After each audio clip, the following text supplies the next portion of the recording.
ಪ್ರೀತಿಯ ನನ್ನ ಯೂಟ್ಯೂಬ್ ಕುಟುಂಬಕ್ಕೆ ಮತ್ತೊಮ್ಮೆ ನನ್ನ ಪುಟ್ಟ ಪ್ರಪಂಚಕ್ಕೆ ಸ್ವಾಗತ.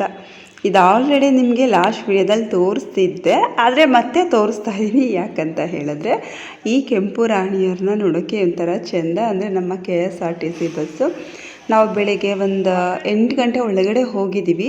ಅಷ್ಟರಲ್ಲೇ ಎಷ್ಟೊಂದು ಬಸ್ಸೆಲ್ಲ ಬಂದಿದೆ ನೋಡಿ. ನಿಮಗೆ ಬಸ್ ಬೋರ್ಡ್ ನೋಡಿದ ತಕ್ಷಣ ಗೊತ್ತಾಗ್ತಿದೆ ಅನಿಸುತ್ತೆ, ಒಂದು ಐಡಿಯಾ ಬಂದಿರುತ್ತೆ ಅನಿಸುತ್ತೆ ನಾವು ಎಲ್ಲಿಗೆ ಹೋಗ್ತಾ ಇದ್ದೀವಿ ಅಂತ. ನಾವಿವತ್ತು ಚಿತ್ರದುರ್ಗಕ್ಕೆ ಹೋಗ್ತಾ ಇದ್ದೀವಿ. ಕಲ್ಲಿನ ಕೋಟೆಯನ್ನು ನೋಡೋದಕ್ಕೆ. ನಾವು ತಿಂಡಿಯನ್ನು ತೊಗೊಂಡು ಹೋಗಿದ್ವಿ. ಒಬ್ಬೊಬ್ಬರು ಒಂದೊಂದು ಥರ ತಿಂಡಿ ತೊಗೊಂಡು ಹೋಗಿದ್ವಿ. ಅಲ್ಲೊಬ್ಬರು ಟೀಚರು ಅವ್ರದ್ದು ಪೇಪರ್ಸ್ ಅಂದರೆ ಟೆಸ್ಟ್ ಪೇಪರ್ಸ್ ಎಲ್ಲ ಕರೆಕ್ಷನ್ ಮಾಡ್ತಿದ್ರು. ಅವ್ರವ್ರ ಕೆಲಸ ಅವ್ರಿಗೆ ಎಷ್ಟು ಮುಖ್ಯ ಆಗಿರುತ್ತೆ ನೋಡಿ. ಅದು ಯಾವ ಜಾಗ ಅಂತ ನೋಡಲ್ಲ, ಅವ್ರ ಕೆಲಸ ಮುಗಿಸ್ಬೇಕಷ್ಟೇ ಅನ್ನೋದು ಅವ್ರ ಮನಸ್ಸಲ್ಲಿರುತ್ತೆ. ನಾವು ಹೋಗ್ತಾ ಹಾಗೆ ಚುಂಚನಗಿರಿ ಮುಂದೆ ಪಾಸ್ ಆದ್ವಿ. ಅಲ್ಲೇ ಸ್ವಲ್ಪ ಹೊತ್ತು ನಮಗೆ ಬ್ರೇಕ್ ಕೊಟ್ಟಿದ್ರು. 10 ನಿಮಿಷ ಬ್ರೇಕ್ ಕೊಟ್ಟಿದ್ದಾರೆ. ಆದರೆ ನಾವ್ಯಾರೂ ಕೆಳಗಡೆ ಇಳಿಲಿಲ್ಲ. ತಿಂಡಿಗೆ ನಾನಿವತ್ತು ದೋಸೆ ಮಾಡಿದ್ದೆ ಅಂತ ನಿಮಗೆಲ್ಲ ಗೊತ್ತೇ ಇದೆ, ಯಾಕೆಂದರೆ ಲಾಸ್ಟ್ ವ್ಲಾಗಲ್ಲಿ ಹಾಕಿದ್ದೀನಿ. ಸುಮಿ ಅಂದರೆ ಜೀರಾ ರೈಸ್ ತಂದಿದ್ರು, ದೀಪು ಪುಳಿಯೋಗರೆ ತಂದಿದ್ಲು, ದೊಡ್ಡಮ್ಮ ಚಪಾತಿ ತಂದಿದ್ರು, ಅಮ್ಮ ಬೇಳೆ ಸಾಂಬಾರನ್ನು ಮಾಡಿದ್ರಂತೆ. ಸೊ ಬೇಳೆ ಸಾಂಬಾರನ್ನು ತಂದಿದ್ರು. ಸುಮಿ ಎಳ್ಳು ಬೆಲ್ಲ ಕೊಡ್ತಾ ಇದ್ದಾರೆ. ಬಸ್ನಲ್ಲಿ ಹೋಗ್ತಾ ಹೋಗ್ತಾ ಅದು ಇದು ತಿನ್ಕೊಂಡು ಹೋಗ್ತಾ ಇದ್ದೀವಿ. ನಾವು ಚಿತ್ರದುರ್ಗ ಸೈಡ್ ಹೋಗುವಾಗ ನಿಮಗೆ ರಸ್ತೆನಲ್ಲೆಲ್ಲ ಈ ವಿಂಡ್ ಪವರ್ ಅಂದರೆ ಮಾರುತ ಶಕ್ತಿಯನ್ನು ನೋಡೋದೇ ಒಂಥರ ಖುಷಿ. ಎಲ್ಲ ಕಡೆ ಇದನ್ನು ಹಾಕಿರ್ತಾರೆ. ಮೊದಲೆಲ್ಲ ಇದನ್ನು ನೌಕಾಯಾನ ಮತ್ತು ವಿಂಡ್ಮಿಲ್ಗಳಲ್ಲಿ ಯೂಸ್ ಮಾಡ್ತಿದ್ರು. ಇವಾಗ ವಿದ್ಯುತ್ಗೆ ಅಂತಲೇ ಯೂಸ್ ಮಾಡ್ತಾರೆ. ಚಳಿಗಾಲದಲ್ಲಿ ಸೌರಶಕ್ತಿ ಕಡಿಮೆ ಇರುತ್ತಲ್ವ, ಅದರಿಂದ ಪವನ ಶಕ್ತಿ ಕೂಡ ತುಂಬಾ ಉಪಯೋಗವಾಗಿದೆ. ನಾವಿವಾಗ ಚಿತ್ರದುರ್ಗಕ್ಕೆ ಬಂದಿದ್ದೀವಿ. ಸದ್ಯಕ್ಕೆ ನಾವು ಮೈಸೂರಿಗೆ ಹೋಗಿರೋದ್ರಿಂದ ನಮಗೆ ಆರಾಮಾಗಿ ಬಸ್ಸಲ್ಲಿ ಸೀಟ್ ಸಿಕ್ತು. ನಾವು ಶ್ರೀರಂಗಪಟ್ಟಣದಲ್ಲೇ ಕಾದಿದ್ರೆ ನಮಗೆ ಸೀಟ್ ಸಿಗ್ತಿರ್ಲಿಲ್ಲ. ಮೈಸೂರಿನಲ್ಲೇ ಫುಲ್ ಎಲ್ಲ ಸೀಟ್ಗಳು ಭರ್ತಿ ಆಗೋಯಿತು. ನಾವು ಹೋಗಿ ಇಲ್ಲಿಂದ ರಾಯಚೂರಿಗೆ ಬಸ್ ಎಷ್ಟೊತ್ತಿಗಿದೆ ಅಂತ ಕೇಳಿದ್ವಿ. 12:30 ರಾತ್ರಿಗಿದೆ, ಆದರೆ ಎಲ್ಲ ಸೀಟ್ಗಳು ರಿಸರ್ವ್ ಆಗಿದೆ ಅಂತ ಹೇಳಿದ್ರು. ನಾವು ಆಲ್ರೆಡಿ ಪ್ಲ್ಯಾನ್ ಮಾಡ್ಕೊಂಡಿದ್ವಿ ಚಿತ್ರದುರ್ಗಕ್ಕೆ ಹೋಗಿ ಕೋಟೆ ಮತ್ತು ಮಠ ಎಲ್ಲ ನೋಡ್ಕೊಂಡು ಆಮೇಲೆ ಹೋಗೋಣ ಅಂತ. ಸೊ ಅದರಿಂದ ಇವಾಗ ಮಠವನ್ನು ನೋಡೋದಕ್ಕೆ ಹೋಗ್ತಾ ಇದ್ದೀವಿ. ಮಠದ ಮುಂದೆ ಒಂದು ದೊಡ್ಡ ಕೆರೆನೋ ಅಥವಾ ಏನೋ ಒಂದು ನೀರಿನ ಮೂಲ ಇದೆ, ತುಂಬಾ ಚೆನ್ನಾಗಿದೆ. ನಮ್ಮ ಅದೃಷ್ಟನೋ ಏನೋ ಗೊತ್ತಿಲ್ಲ, ಇವತ್ತು ಮಠದಲ್ಲಿ ವಿಶೇಷವಾದ ಕಾರ್ಯಕ್ರಮ ಹೊಂದಿದೆ. ಅದೇನಂತ ಹೇಳಿದ್ರೆ ಅಖಿಲ ಭಾರತ 13ನೆಯ ಶರಣ ಸಾಹಿತ್ಯ ಸಮ್ಮೇಳನ ಇದೆ. ನಮ್ಮ ಮಂಡ್ಯದಲ್ಲಿ ಇತ್ತೀಚೆಗೆ ಕನ್ನಡ ಸಾಹಿತ್ಯ ಸಮ್ಮೇಳನ ಆಯ್ತಲ್ವ. ಸೊ ಆ ರೀತಿ ಇಲ್ಲಿ 13ನೆಯ ಶರಣ ಸಾಹಿತ್ಯ ಸಮ್ಮೇಳನ ಇದೆ. ನಮಗಂತೂ ತುಂಬ ಖುಷಿಯಾಯಿತು. ಇದು ಜಗದ್ಗುರು ಮುರುಘಾ ಸ್ವಾಮಿಗಳ ಆಶ್ರಮ. ಬಸ್ ಸ್ಟ್ಯಾಂಡಿಂದ ಇಲ್ಲಿಗೆ ನಮಗೆ ಆಟೋದಲ್ಲಿ 80 ರೂಪಾಯಿ ತೊಗೊಂಡ್ರು. ನಿಮಗೆ ನೆಕ್ಸ್ಟ್ ಯಾರಾದರೂ ಬಂದರೆ ಗೊತ್ತಾಗಲಿ ಅಂತ ನಾನು ಎಲ್ಲ ರೇಟ್ನೂ ಹೇಳ್ತಾ ಇದ್ದೀನಿ. ಬಸ್ ಸ್ಟ್ಯಾಂಡಿಂದ ಕೋಟೆಗಾದರೆ 50 ರೂಪಾಯಿ ಅಂತೆ. ಸೊ ನಾವು ಫಸ್ಟು ಮಠಕ್ಕೆ ಹೋಗೋಣ ಅಂತ ಮಠಕ್ಕೆ ಬಂದಿದ್ದೀವಿ. ನೀವು ಯಾರಾದರೂ ಚಿತ್ರದುರ್ಗಕ್ಕೆ ಬಂದಾಗ ಈ ಮಠವನ್ನು ಮಿಸ್ ಮಾಡ್ಕೋಬೇಡಿ, ಯಾಕಂದರೆ ತುಂಬಾ ಪ್ರಶಾಂತವಾಗಿದೆ, ತುಂಬಾ ಜಾಗ ಚೆನ್ನಾಗಿದೆ. ನನಗಂತೂ ಪ್ರಯಾಣ ಅಂದರೆ ತುಂಬಾ ಇಷ್ಟ. ಮೊದಲೆಲ್ಲ ನಾವು ವರ್ಷ ಎಲ್ಲಿಗಾದರೂ ಪ್ಲ್ಯಾನ್ ಮಾಡಿಕೊಂಡು ಚೀಟಿ ಅಂತ ಹಾಕ್ಕೊತಿದ್ವಿ.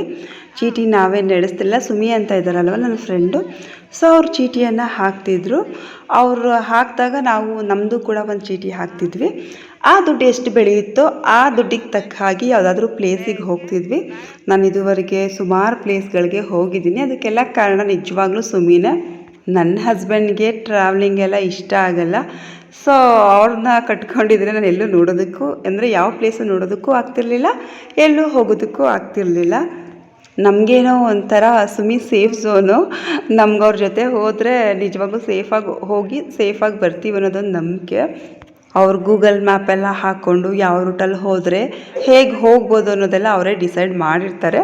ಜಸ್ಟ್ ಅವರು ಮುಂದೆ ಹೋಗ್ತಿದ್ರೆ ನಾವು ಹಿಂದೆ ಹೋಗ್ತಿರೋದಷ್ಟೇ. ಅವ್ರ ಕಡೆಯಿಂದ ನಾನು ಇದುವರೆಗೆ ತುಂಬಾ ಟೂರ್ಗಳನ್ನ ನೋಡಿದ್ದೀನಿ, ತುಂಬ ಪ್ಲೇಸಸ್ ನೋಡಿದ್ದೀನಿ. ಬಾಂಬೆಗೆ ಹೋಗಿದ್ದೀವಿ, ಕೇರಳ ಹೋಗಿದ್ದೀವಿ, ತಮಿಳ್ನಾಡು ಹೋಗಿದ್ದೀವಿ, ಮತ್ತು ದಕ್ಷಿಣ ಕನ್ನಡ ಸೈಡ್ ಅಂದರೆ ಧರ್ಮಸ್ಥಳ ಮತ್ತು ಕುಕ್ಕೆ ಸುಬ್ರಹ್ಮಣ್ಯ ಅವಾಗವಾಗ ಹೋಗ್ತಿರ್ತೀವಿ. ಅದು ಬಿಟ್ಟು ಅನ್ನಪೂರ್ಣೇಶ್ವರದ ಹೊರನಾಡು ಅನ್ನಪೂರ್ಣೇಶ್ವರಿ, ಕಟೀಲು, ಶೃಂಗೇರಿ, ಶಾರದಾಂಬೆ ಎಲ್ಲ ಪ್ಲೇಸ್ಗಳನ್ನೂ ಸಹ ನಾನು ಅವ್ರ ಕಡೆಯಿಂದನೇ ನೋಡಿರೋದು. ಇಲ್ಲಿ ಹಳೆಯ ಸ್ಮಾರಕಗಳು ಮತ್ತು ಹಳೆಯ ಕಾಲದ ಚಿತ್ರಕಲೆಗಳು, ಶಿಲ್ಪಕಲೆಗಳದ್ದೆಲ್ಲ ಮ್ಯೂಸಿಯಮ್ ಇದೆ. ನಾವು ಮ್ಯೂಸಿಯಮ್ ಒಳಗಡೆ ಏನೂ ವಿಡಿಯೋ ಮಾಡ್ಕೊಳ್ಳೋ ಹಾಗಿರಲಿಲ್ಲ, ಅದರಿಂದ ವಿಡಿಯೋ ಮಾಡ್ಕೊಂಡಿಲ್ಲ. ಬೆಳಿಗ್ಗೆ ತಿಂಡಿ ತಿಂದ್ಕೊಂಡು ಬಂದಿದ್ದಲ್ವ, ನಾವು ಬಸ್ನಲ್ಲಿ ತಿಂಡಿ ತಿಂದ್ವಿ. ಅಲ್ಲಿ ಯಾರೋ ಊಟ ಇದೆ ಹೋಗಿ ಅಂತ ಹೇಳಿದ್ರು. ನಮಗಂತೂ ತುಂಬ ಖುಷಿ ಆಯಿತು. ಊಟ ಇದೆ ಅಂತ ಹೇಳಿದ್ದು ತುಂಬ ಖುಷಿ ಆಯಿತು. ಜೊತೆಗೆ ಹೊಟ್ಟೆ ತುಂಬ ಹಸುವಾಗ್ತಿತ್ತು. ಊಟಕ್ಕೆ ಹೋದ್ವಿ. ಸೇಮ್ ನಾನು ಕನ್ನಡ ಸಾಹಿತ್ಯ ಸಮ್ಮೇಳನದಲ್ಲಿ ನಿಮಗೆ ವಿಡಿಯೋ ಮಾಡಿ ತೋರಿಸಿದ್ದೆ ಅಲ್ವಾ ನಮ್ಮ ಮಂಡ್ಯದಲ್ಲಿ, ಸೇಮ್ ಇಲ್ಲೂ ಕೂಡ ಅದೇ ರೀತಿ ವ್ಯವಸ್ಥೆ ಮಾಡಿದ್ದಾರೆ. ನಮಗೆ ಜೋಳದ ರೊಟ್ಟಿ ಮತ್ತು ಎಣ್ಗಾಯಿ ಗೊಜ್ಜು ಕೊಟ್ಟರು. ಜೊತೆಗೆ ಹುಗ್ಗಿ ಪಾಯಸ ಅಂತ ಇದು. ಆ ಪಾಯಸ ಅಕ್ಕಿಲಿ ಮಾಡಿರೋದಲ್ಲ, ಪಾಯಸ ಮಾತ್ರ ತುಂಬಾ ಚೆನ್ನಾಗಿತ್ತು. ನಾನು ಜೋಳದ ರೊಟ್ಟಿ ಲೈಫಲ್ಲಿ ಫಸ್ಟ್ ಟೈಮ್ ತಿಂತಿರೋದು. ಜೋಳದ ರೊಟ್ಟಿನ ಇಲ್ಲಿ ಫಸ್ಟ್ ನಾವು ಜೋಳದ ರೊಟ್ಟಿ ಮತ್ತು ಇದೆಲ್ಲ ಹಾಕ್ಸ್ಕೊಂಡು ಬಂದ್ವಿ ಅಲ್ವಾ. ಎಲ್ಲ ತಿಂದಾದ್ಮೇಲೆ ಮತ್ತೊಂದು ಸಲ ಹೋಗಿ ಅನ್ನ ಸಾಂಬಾರು ಹಾಕ್ಸ್ಕೊಂಡು ಬರೋದಿತ್ತು. ಬೆಂಚ್ ವ್ಯವಸ್ಥೆ ಎಲ್ಲ ಮಾಡಿದರು, ನೀರಿನ ವ್ಯವಸ್ಥೆ ಎಲ್ಲ ಮಾಡಿದರು. ಕೆಲವರು ಕೆಳಗಡೆ ಕುತ್ಕೊಂಡು ಊಟ ಮಾಡಿದ್ರೆ, ಕೆಲವರು ಮೇಲ್ಗಡೆ ಕುತ್ಕೊಂಡು ಊಟ ಮಾಡ್ತಿದ್ರು. ಸಾರು ಕಮ್ಮಿ ಆಯ್ತಾ ಮಮ್ಮಿ? ಸಾಕಾ? ಏನು ಸಾರು ದೀಪು? ರಸಮ್ಮ. ಉಪ್ಪು ಸಾರಂಗೂ ಐತೆ, ತಿಳಿಸಾರಂಗೂ ಐತೆ. ಸಾಂಬಾರು ಕೂಡ ತುಂಬಾ ಚೆನ್ನಾಗಿತ್ತು. ಬೇಳೆ ಮತ್ತು ಸೊಪ್ಪೆಲ್ಲ ಹಾಕಿ ಮಾಡಿದ್ರು. ಅದು ಯಾವ ಸಾಂಬಾರು ಅಂತ ಜಡ್ಜ್ ಮಾಡೋದೇ ಕಷ್ಟ ಆಯಿತು. ಮೆಲ್ಗೆ ಅಲ್ಲಿ ನೀರಿದೆ, ಬಟ್ಟೆ ಹಾಕ್ಬೇಕಾಯ್ತು ಅವರು. ಪಾಪ ಒಬ್ಬರು ಜೆಂಟ್ಸ್ ಬಂದು ಇಲ್ಲಿ ನೀರಿತ್ತು, ಅದ್ರ ಮೇಲೆ ಕಾಲಿಟ್ಟು ಜಾರ್ ಬಿದ್ದುಬಿಟ್ರು. ನಾವು ಊಟ ಮಾಡಿದ ತಟ್ಟೆಗಳನ್ನ ನಾವೇ ಬಂದು ತೊಳೆದಿಡುವಂಥದ್ದು ಇಲ್ಲೂ ಕೂಡ ರೂಢಿ ಇದೆ. ಸೊ ನಾವೇ ಬಂದು ತೊಳೆದಿಟ್ಟು ಹೋದ್ವಿ. ಇಲ್ಲಿ ಸಂಗೀತ ಕಾರಂಜಿ ಅಂತ ಒಂದು ಮುರುಘಾವನ ಇದೆ, ಅಲ್ಲಿ ನಡೆಯುತ್ತಂತೆ.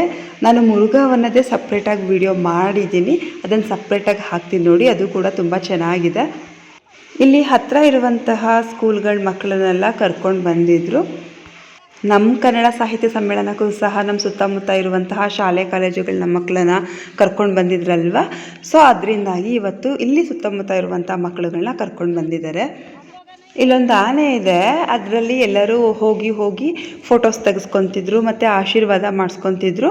ಅದಕ್ಕೆ ಎಷ್ಟು ಚೆನ್ನಾಗಿ ಟ್ರೈನಿಂಗ್ ಕೊಟ್ಟಿದ್ದಾರೆ ಅಂತ ಹೇಳಿದ್ರೆ, ಅದಕ್ಕೆಲ್ಲರೂ ಸೊಳ್ಳಿಗೆ ಕಾಸು ಇಡ್ತಾರೆ, ಕಾಸು ಕೊಡ್ತಾರೆ. ಅದು ಎಷ್ಟು ಚೆನ್ನಾಗಿ ಅದ್ರ ಮಾಲೀಕಂಗೆ ಎತ್ತಿ ಕೊಡ್ತಿತ್ತಂತ ಹೇಳಿದ್ರೆ, ಆಮೇಲೆ ಬಂದವ್ರಿಗೆಲ್ಲ ಕಾಸು ಕೊಟ್ಟಿದ್ದ ತಕ್ಷಣ ನೋಡಿ ಅವ್ರಿಗೆ ಕೊಡ್ತಿರೋದು ಅದು ಕಾಸನ್ನು ಅವ್ರು ಕೊಟ್ಟಿದ್ದ ತಕ್ಷಣ. ಜೊತೆಗೆ ಎಲ್ಲರಿಗೂ ಆಶೀರ್ವಾದ ಮಾಡ್ತಿತ್ತು. ಎಲ್ಲರೂ ಅದ್ರ ಮುಂದೆ ನಿಂತ್ಕೊಂಡು ಫೋಟೋ ತೆಗೆಸ್ಕೊಂಡ್ರು. ನಾನೇ ವೀಡಿಯೋ ಮಾಡ್ತಿರೋದ್ರಿಂದ ನಾನು ಹೋಗಿ ಫೋಟೋ ತೆಗೆಸ್ಕೊಳ್ಳೋದಕ್ಕಾಗಲಿಲ್ಲ. ನಿಮಗೆಲ್ಲ ನಾನು ಪದೇ ಹೇಳೋ ಹಾಗೆ ಮೊದಲೆಲ್ಲ ಫೋಟೋ ಕ್ರೇಜ್ ತುಂಬಾ ಇತ್ತು. ಎಲ್ಲಾದರೂ ಹೋದರೆ ಹಾಗೆ ತೆಗೆಸ್ಕೊಳ್ಳೋದು, ಹೀಗೆ ತೆಗೆಸ್ಕೊಳ್ಳೋದು, ಹಾಗೆಲ್ಲ ಫೋಟೋಸ್ ಎಲ್ಲ ತೆಗೆಸ್ಕೊತಿದ್ದೆ. ಬಟ್ ಇವಾಗ ಫೋಟೋ ಕ್ರೇಜ್ ಹೋಗ್ಬಿಟ್ಟಿದೆ. ನಿಮಗೋಸ್ಕರ ವಿಡಿಯೋ ಮಾಡ್ಕೊಬೇಕು, ಅಲ್ಲೇನು ಚೆನ್ನಾಗಿದೆ, ಅಲ್ಲೇನು ಇಷ್ಟ ಆಗುತ್ತೆ ಅದನ್ನು ವಿಡಿಯೋ ಮಾಡ್ಕೊಬೇಕು, ನಿಮಗೆ ತೋರಿಸ್ಬೇಕು ಅನ್ನೋದಷ್ಟೇ ಆಗಿರುತ್ತೆ. ಫೋಟೋಸ್ ನೆನಪಿಗೂ ಕೂಡ ನಾನು ಫೋಟೋಸ್ ತೆಗೆದುಕೊಂಡೇ ಇಲ್ಲ. ಅದಲ್ಲಾಗಿ ಸುಮಿ ಫೋನಲ್ಲಿ ಒಂದಷ್ಟು ಫೋಟೋಸ್ ತೆಗೆದುಕೊಂಡ್ರು. ಆ ಫೋಟೋಸ್ನ ನಾನು ಸೆಂಡ್ ಮಾಡಿಸ್ಕೊಂಡಿದ್ದೀನಿ ಅಷ್ಟೇ. ನಿಮಗೆಲ್ಲ ಈ ಜಾಗ ಇಷ್ಟ ಆಗಿದೆ ಅಂತ ನಾನು ಅಂದ್ಕೊಳ್ತೀನಿ. ನಿಮಗೆಲ್ಲ ಈ ವಿಡಿಯೋ ಇಷ್ಟ ಆದರೆ ಒಂದು ಲೈಕ್ ಮಾಡಿ. ಫಸ್ಟ್ ಟೈಮ್ ನನ್ನ ಚಾನಲ್ನ ನೋಡ್ತಿರೋರು ಸಬ್ಸ್ಕ್ರೈಬ್ ಮಾಡೋದನ್ನು ಮರಿಬೇಡಿ. ಲೈಫಲ್ಲಿ ಪ್ರತಿಯೊಬ್ಬರಿಗೂ ಒಂದಲ್ಲ ಒಂದು ಪ್ರಾಬ್ಲಮ್ಸ್ ಇದ್ದೇ ಇರುತ್ತೆ. ಪ್ರತಿಯೊಬ್ಬರಿಗೂ ಇದ್ದೇ ಇರುತ್ತೆ ಅನ್ನೋದು ನನ್ನ ಭಾವನೆ. ಸೊ ನಾವು ತುಂಬ ದುಡ್ಡು ಅಂದರೆ ತುಂಬ ಖರ್ಚಾಗುವಂಥ ಕಡೆ ಹೋಗದೇ ಇದ್ದರೂ ಅಟ್ಲೀಸ್ಟ್ ನಮ್ಮ ಹತ್ತಿರ ಇರುವಂತಹ ಒಳ್ಳೆಯ ಜಾಗಗಳಿಗೆ ಹೋದರೆ ನಮಗೂ ಕೂಡ ಮನಃಶಾಂತಿ ಸಿಗುತ್ತೆ, ಸ್ವಲ್ಪ ನೆಮ್ಮದಿ ಸಿಗುತ್ತೆ. ನಮ್ಮವ್ರ ಜೊತೆ ಹೋಗೋದ್ರಿಂದ ಅವ್ರ ಮೇಲೆ ಪ್ರೀತಿ ಜಾಸ್ತಿ ಆಗುತ್ತೆ, ನಮ್ಮ ಒಡನಾಟ ಜಾಸ್ತಿ ಆಗುತ್ತೆ ಅನ್ನೋದು ನನ್ನ ಭಾವನೆ. ಸೊ ನೀವು ಹತ್ತಿರ ಯಾವ ಪ್ಲೇಸ್ ಇದೆಯೋ, ನಿಮ್ಗೆ ಹತ್ತಿರ ಯಾವ ಜಾಗ ನಿಮಗೆ ಇಷ್ಟ ಆಗುತ್ತೋ ಆ ಜಾಗಕ್ಕೆ ಅವಾಗವಾಗ ಹೋಗಿ ಬರ್ತಾ ಇರಿ. ಆಗ ಆ ಜಾಗಗಳ ಬಗ್ಗೆನೂ ನಮ್ಗೆ ಗೊತ್ತಾಗುತ್ತೆ. ಮೊದಲೇ ಗಾದೆ ಇದೆ ಅಲ್ವಾ, ಕೋಶ ಓದಬೇಕು ದೇಶ ಸುತ್ತಬೇಕು ಅಂತ. ಇವಾಗೆಲ್ಲ ಕೋಶ ಓದೋದೆಲ್ಲ ಬಿಟ್ಬಿಟ್ಟಿದ್ದಾರೆ, ಯಾರೂ ಬುಕ್ಸ್ ಅಷ್ಟು ಇಂಟ್ರೆಸ್ಟಾಗಿ ಓದೋದಿಲ್ಲ.